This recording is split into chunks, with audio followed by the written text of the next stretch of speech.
Hello, in this video I want to show you how to enable or disable Google Assistant on a BenQ projector.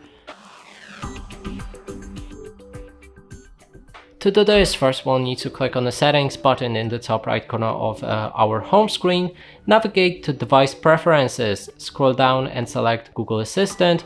Right here we'll be able to enable or disable it.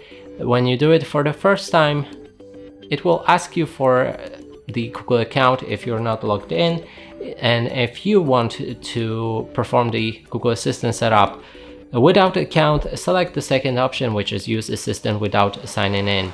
Then we can search across all your TV apps. Let's allow it, and then our Google Assistant is activated. To disable it, click on that switch again.